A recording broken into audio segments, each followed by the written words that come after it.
So these are the first experiment with the Nashi, or the Asian pears.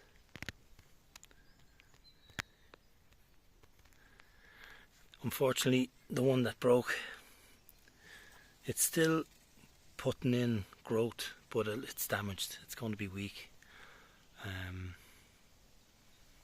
don't know what I'll do. I might just snip it off and see if it comes back up again. So these are the first ones from I bought in the Asian store. These are the Asian pears, the Nashi. And these are from a different store. This was the second experiment, and they had a sticker on it for the identification of the fruit from China, and it had like a code number, and I looked it up on the internet and it just came up as a Ya pear.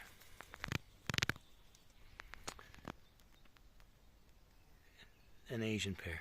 So maybe it's a different cultivar.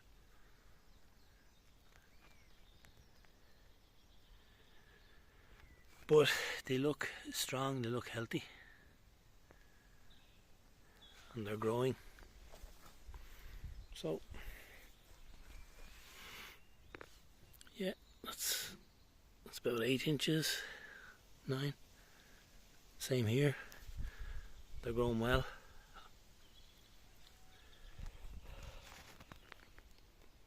So with this raised bed, I bought new seed in during the spring, and this is all the new seed. This is a white icicle radish. And I had loads of seed from years and years and years ago, and I just tried an experiment and I filled up the bed with all different types of the old seed from years ago when I was growing the veg in here, and nothing has come up. So that all that seed, the old seed, was sterile. Probably should have been stored in temperature controlled conditions in a refrigerator or something. So I'm going to be planting up the rest here with the fresh seed. Spuds are all doing well.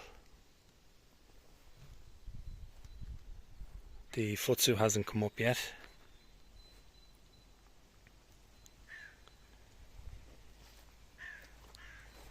I've put in some Yacon tubers in here. They haven't come up yet. These are the Golden Wonders.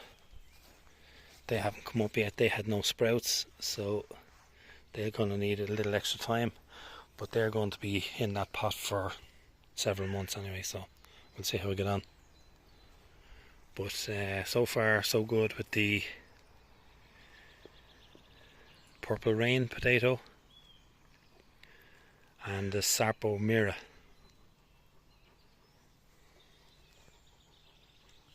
So I'm going to be planting up seed in this raised bed. I still have another one to put together, but just I've got so much going on here, clearing the wood, bringing in new fruit trees, trying to separate the different wood for chipping and for fire and all that kind of stuff. I've took off the limbs here on this Norwegian spruce here to let the light in. These trees here I've planted myself, so I'm going to be topping these here. That's to allow the evening sunshine to come across here as the sun is setting across here for these trees here. So these are only newly planted fruit trees. Don't know how they're going to do. That's the Lampadina.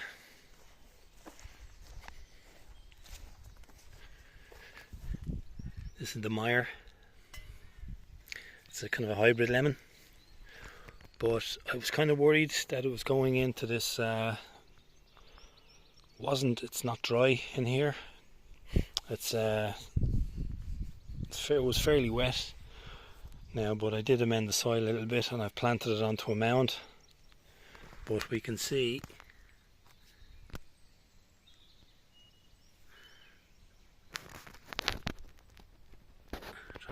focus.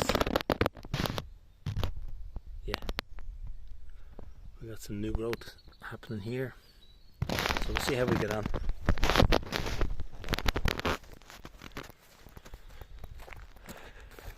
This is the ragno or spider, and these are the Italian persimmons.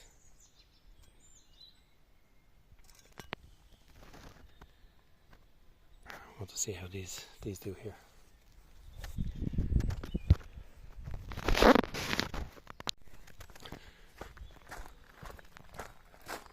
So I picked up a couple of citrus not too far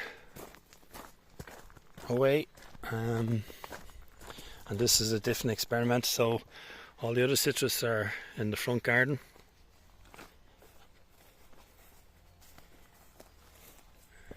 but I've planted 2 citrus here. I've taken out the pampas, it's gone down the way, and I've cleared out this corner here. That's why I took out that big 6 foot plus Tetrapanax. That's actually starting to grow back. Buds coming out on it. This is the Pancerus trifoliata.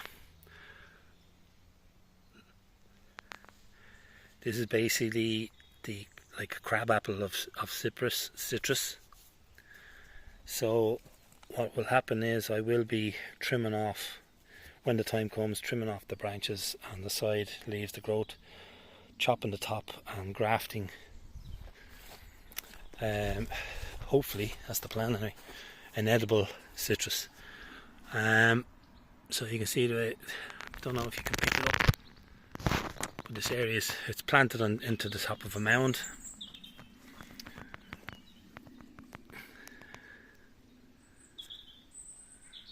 Looks really healthy, full of vicious thorns.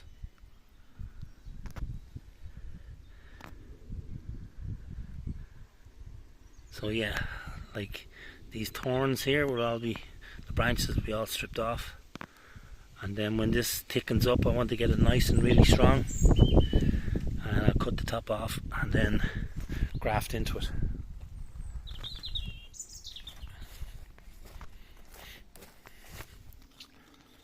Here's the wild pawpaw, it's the American Asimina triloba, and they're starting to come into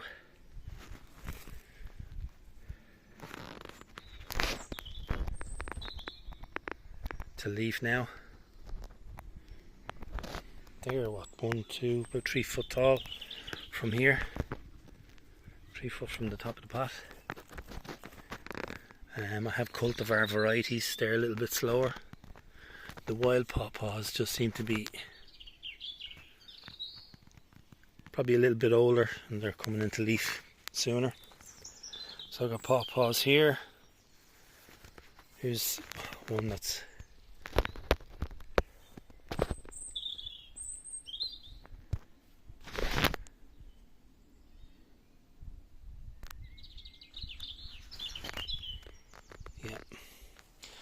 so I've taken them out, they were in small little pots, put them into big pots, more depth, more width, and I've blended in the soil that's local here in the field. So I've mixed in the soil and some of the compost of manure, because that's what they will be going into when they go into the ground,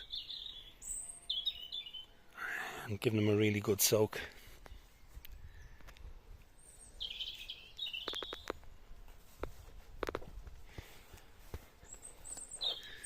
These are the American persimmon.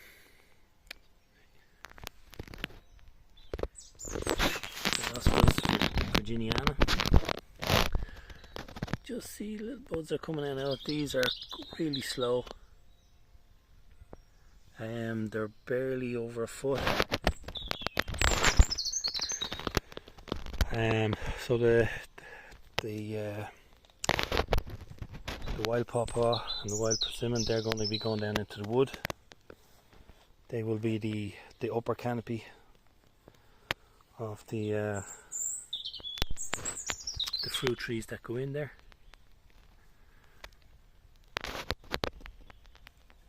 And these are super hard, but I want to get them strong. Same again, just mixing them up with the local soil.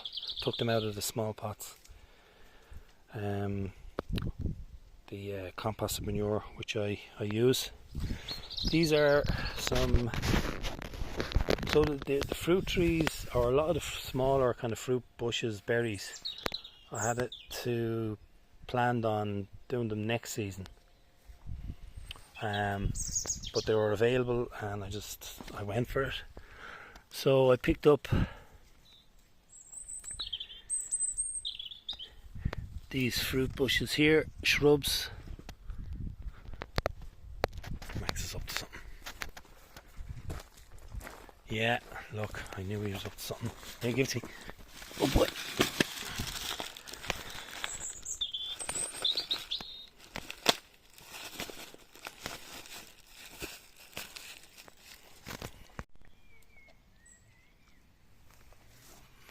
Okay, so this is a Feijoa. This is a Feijoa Triumph, Coolidge and Mammoth. So I'm going to be trying these out as well. They'll be going to be planted up this season. So here's one of the Nashi. It's the Japanese Asian pear. This is Hosui.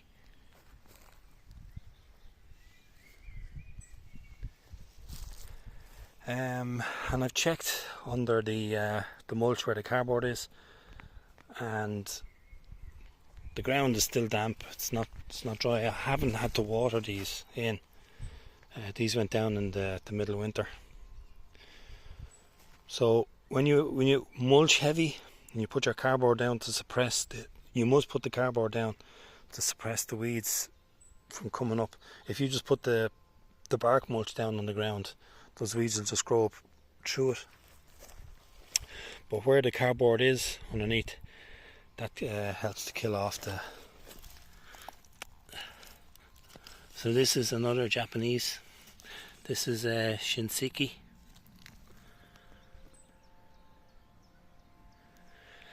So a lot of these fruit trees, persimmons and stuff like that, and the key is gifting it. If any fruit start to develop, I'll be pinching them all out, because I don't want the energy and the strength going into the fruit. I want to go into the tree, into the roots and into the bark to prepare them for the winter. So here we have persimmon here in the field. This is Japanese persimmon. But I got these from Europlants Vivae in Italy. This is the Giro. Again, it's into a mound here. Very strong trees from Europlants Vivae. And I'm sure these, judging by the way these trees are growing here now, these Asian persimmons, they're gonna easily grow into strong trees. This one here is Chojuro, I think, is it? Yep, it's Chojuro. And oh, look already.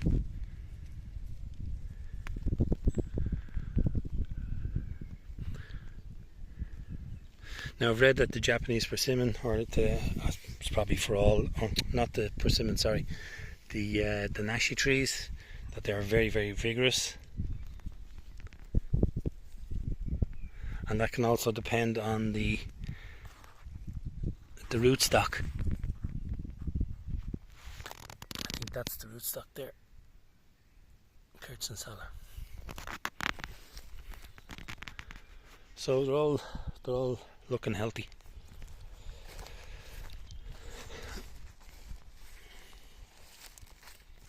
This is the Inca peach. Brought this in from the Netherlands. Seems to be just growing all on one side. We'll see how we get on with this. This looks like it's after dying on this side. But what I can do is I can start training these branches out the way and down. When they get a bit longer and stronger, I can plant canes. So I'll show you what you can do. You put your cane in here close, and you can train the branches to go in the direction you want. I might have a change of plan for this. I might actually train it on that wall there. That's up there at that shed. So it's a big tall wall, just over 6 feet. That's going to be south facing. And I could use these branches that are just going to the left and the right to train. So I'm not too sure. I haven't looked in to see what these are like in pots or containers. So it'll have to be fairly substantial, I'd say. But it is chopped here, so it's going to be low grown. So that is an option if it doesn't do well here. Off the wall, I can actually build a frame, perspex frame, to protect from rain and stuff if it gets the leaf curl. Here's all the new growth for this season to start.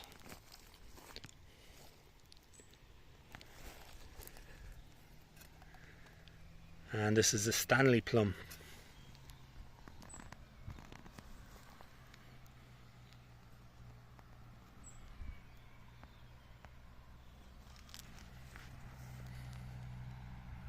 That's doing really well. Look at these fruits. It is a strong tree. I think that the age of the trees that you can get in Europlants Vivide, they're 4 or 5 year olds. But the roots have only gone in, so I won't be taxing the plants at all. I'll be pinching them out. This is the Fuji. Now this was actually transplanted. It was further over here, so I'm bringing it up. I've moved it across. Oh, sorry, it was the Stanley that I transplanted. But this Fuji is doing well. Flowered profusely. Yes, so they went in December. They were potted. I could have left them till the springtime, but I need to strain that up a bit.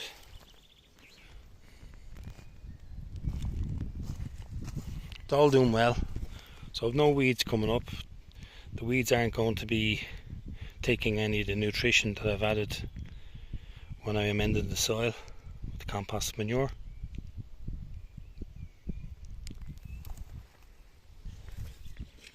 Just every now and then I have to check. Yeah.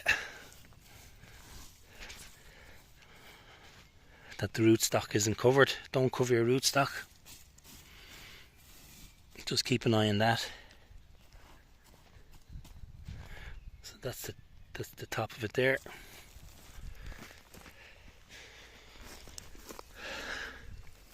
So the dogs aren't doing it, so it could be birds just getting in, scratching around. As long as the canes are there, the dogs don't come in.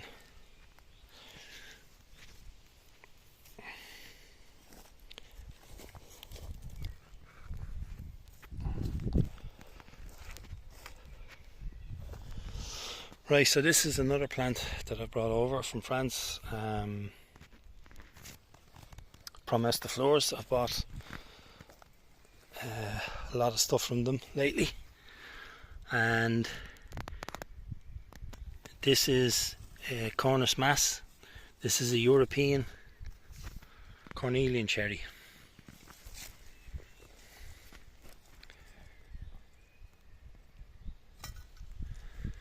Now there are other different cultivars that can give you probably bigger fruit or better fruit, but we'll see how this gets on. The more different types you add, so the more different types of apples, the more different types of cherries, the more different types of feijoa, the more different types of pawpaw, all the fruits, if you start adding different types, they can all help with the pollination. And instead of just planting one plum, one apple, one pear, if you have several that can help each other pollinate, they also help you to get more fruit. So you can get more fruit with the more pollination. So I will be adding, can't get them this season, so I'm hoping to get another Cornus Mass, a different variety, a different cultivar that's for good fruit.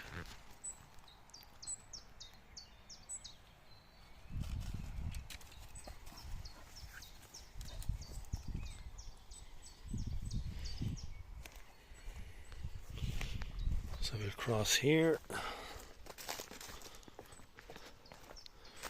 Since I've taken out all this area, dug up and transplanted, place is just like a bomb site. There's old chicken wire, there's, the big pine that was there. Just everything has changed in the middle of the field here and in the end of the field.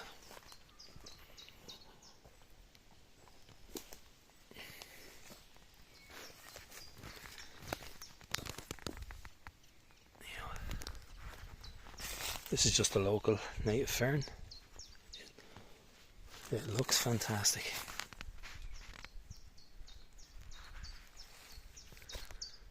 Bananas are doing alright.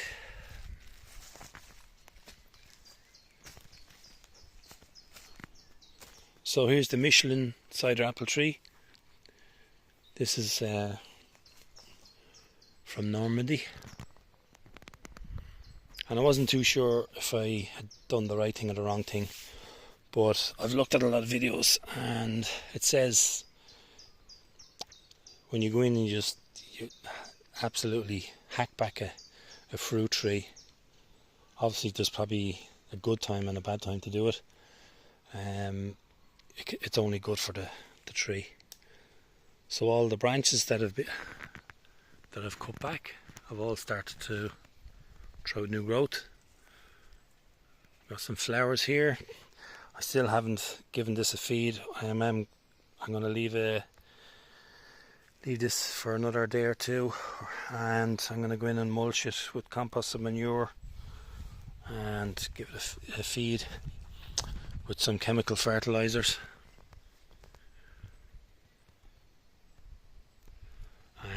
Just boost all that new growth. I'll probably be taking out a lot of these side limbs off this oak just to allow more light come in. But this was grown in full shade and it was covered in apples.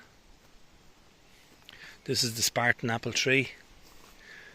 It's already gone into flower. I think these two can work with each other. They're in the same group.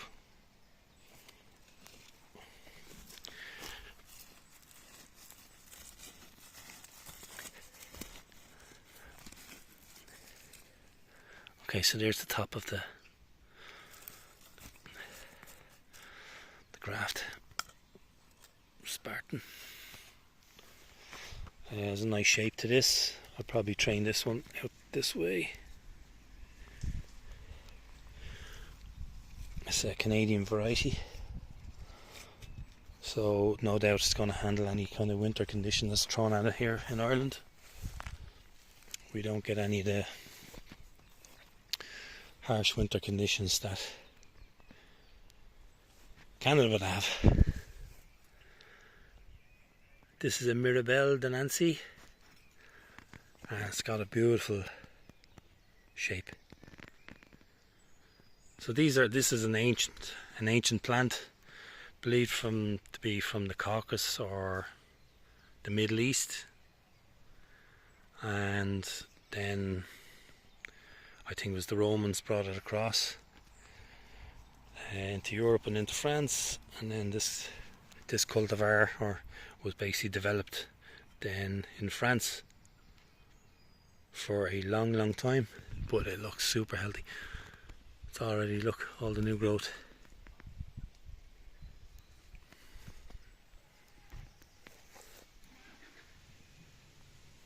Fantastic shape. The way, I presume this is being trained.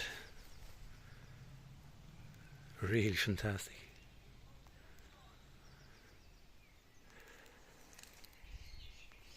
So I have some more fruit trees on the way, but I need to do a lot of cleaning up and other kind of work first. On the transplants, everything has seemed to gone well. It just the Himalayan or the bamboo, the big ones started to go back a little bit, all the leaves, so I just bit the bullet and just chopped them. And the big one up here, I chopped that as well. That's the Blue Dragon. That seemed to be alright. I left that out. I cut out all the old canes on that. But any of the palms, grasses and other bamboos that have realigned up here seem to have done really well.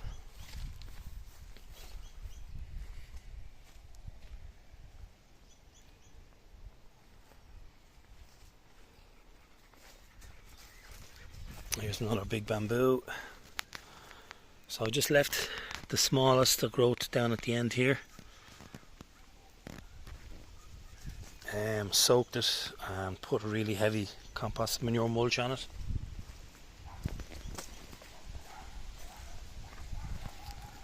This is the Huang Wangzhou.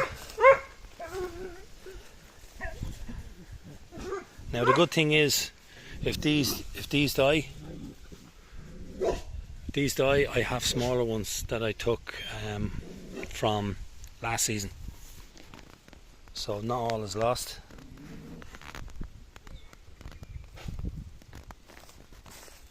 The tetrapanics that I've added to the wood seem to be doing well.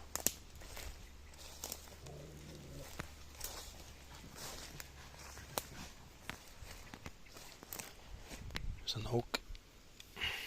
It's a Shumardii.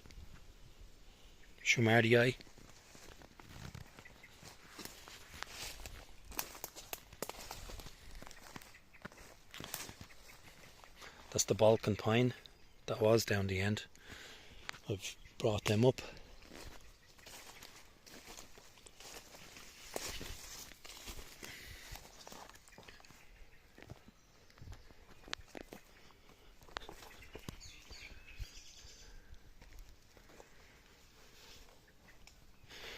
So one of the rhododendrons that I brought over, I think it's from Promesse de Fleurs as well, has gone into flower.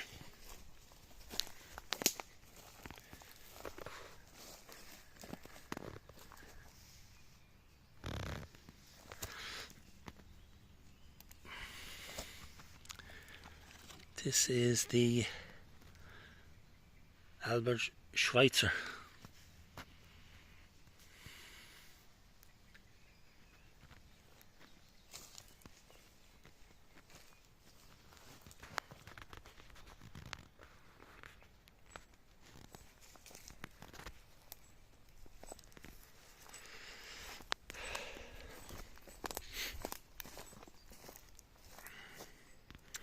So I still have this area here to process, clean up.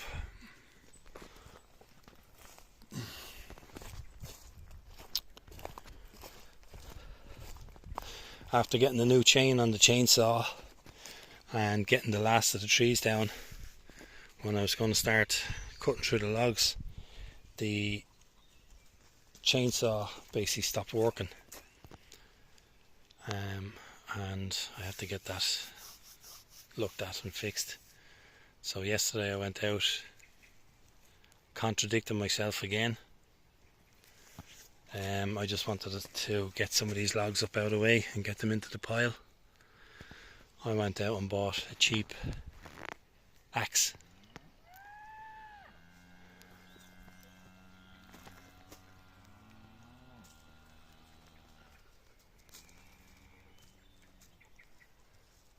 Max loves the cattle.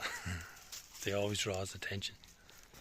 Must be something in the ancient DNA of a Rottweiler, as they were used for cattle.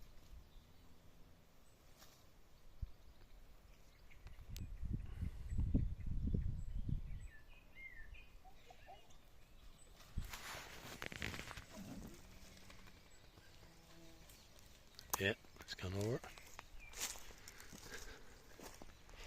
Definitely going to need a chainsaw for these.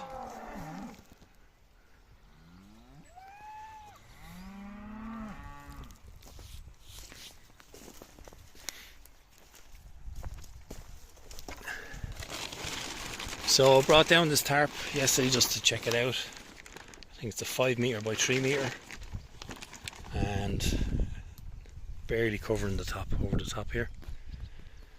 This pile is just getting bigger and bigger. This, you can see all the new growth on this rhododendron to the old growth. It's doing really well. This is the King George.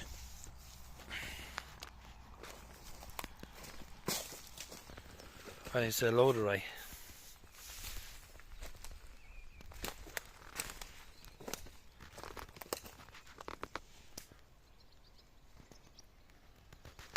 Yeah, I knew I'd put over a second one here. This is the other Albert Schweitzer, and this has gone into flower as well.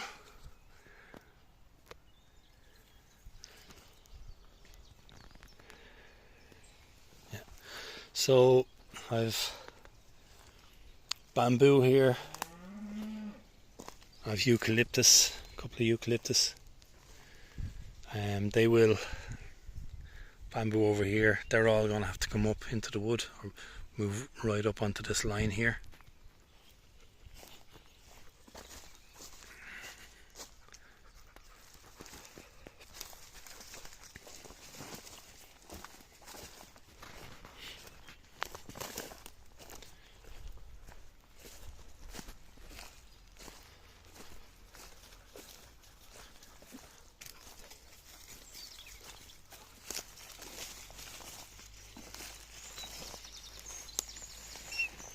I had these cherry trees here and I just got the idea, and they've kind of self-seeded everywhere.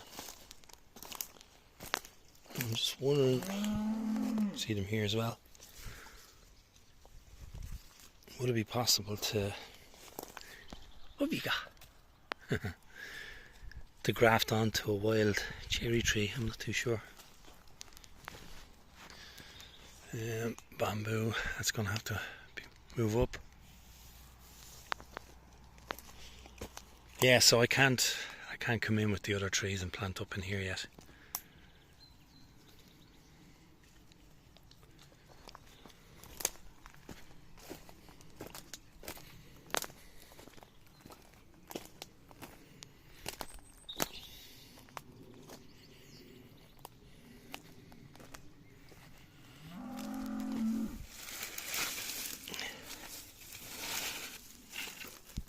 This is Sino Grande.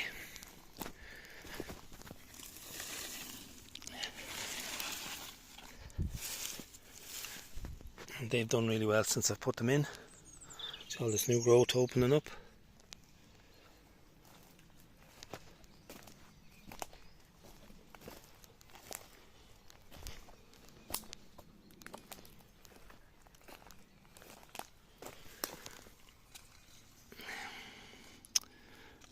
That's the English oak, common oak. I've Irish oak. I've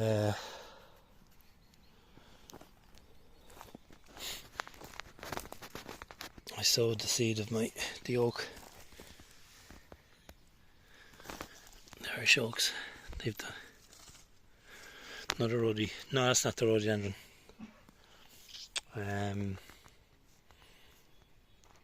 I'll put the name. They're only recently acquired plants. I'll put the name on the screen. Yeah, so just this middle section here, I'm going to be looking to develop a real jungle type area.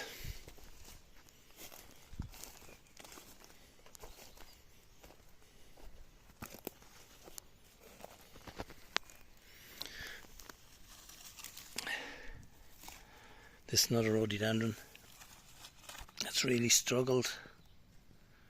Survived the winter anyway, so hopefully this season it'll take off.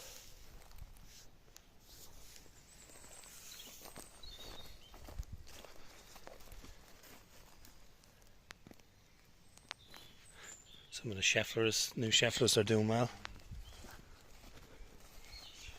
Eucalyptus, ferns, palms, bamboo all go together.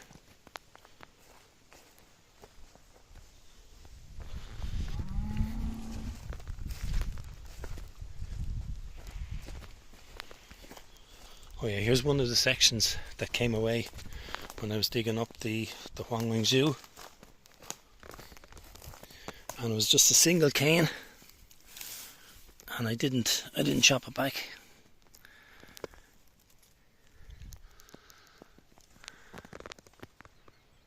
And it just transplanted like it had never been disturbed. It's perfect. So it's going to be growing in between these trees here. So the plan is to put the bamboos in between the trees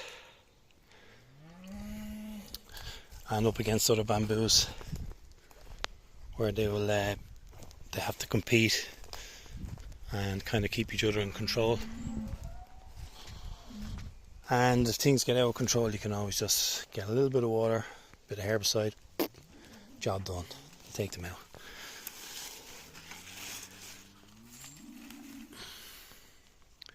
Another eucalyptus.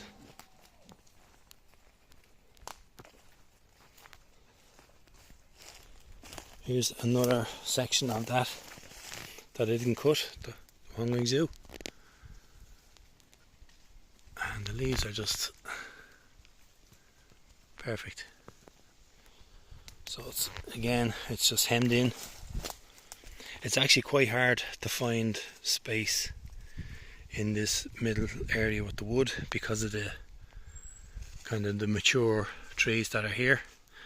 They've basically just taken over the soil.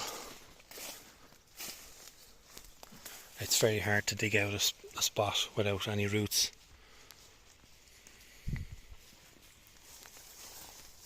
There's plenty of spots I actually thought there'd be, no roots, and it's just chock-a-block with roots.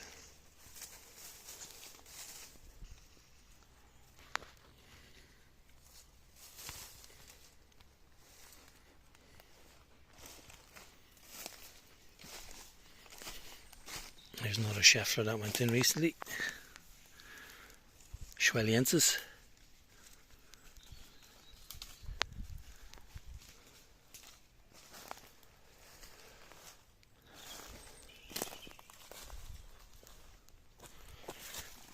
Sycamore. There's so many trees in here now, like I'm actually pulling trees out.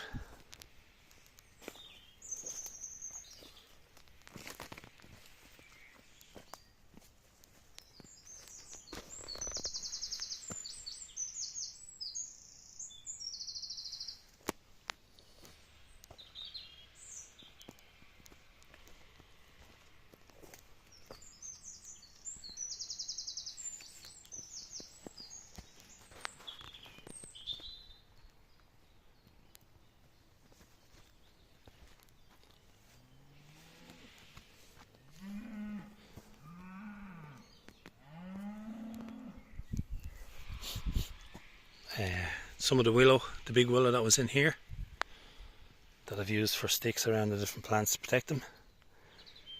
They just started to sprout.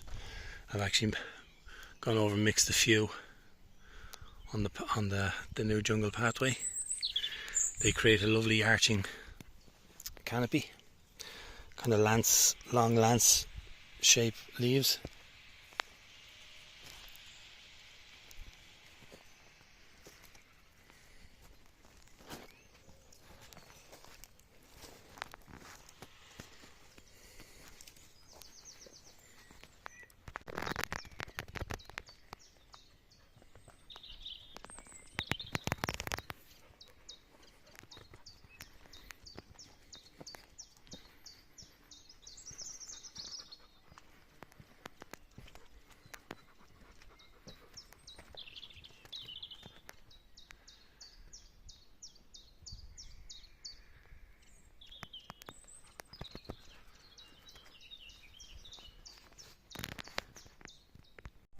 Right, so the old seed has failed, not surprised, and I'm going to be putting in some new seed.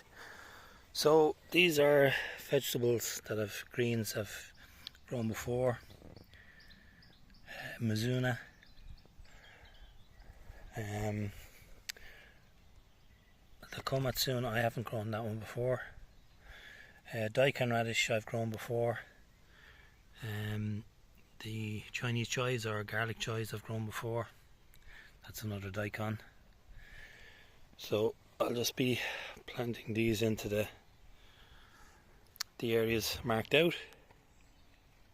Right, so I have the Mizuna gone in here to these 3 lines here. Right, so these are the garlic chives, Chinese chives, and I put these next to the white icicle radish. Right, so next to the Chinese chives I put in this daikon radish. It's a white summer, and they can reach up to 16 inches. So that's where these very deep beds can come into their own with this nice compost blend of compost manure and the loam soil. So that's that side done. I'm going to put some more on this side. Right, so on this side I'll be planting up the komatsuna mustard, and this is the April cross daikon. So we'll see how these go.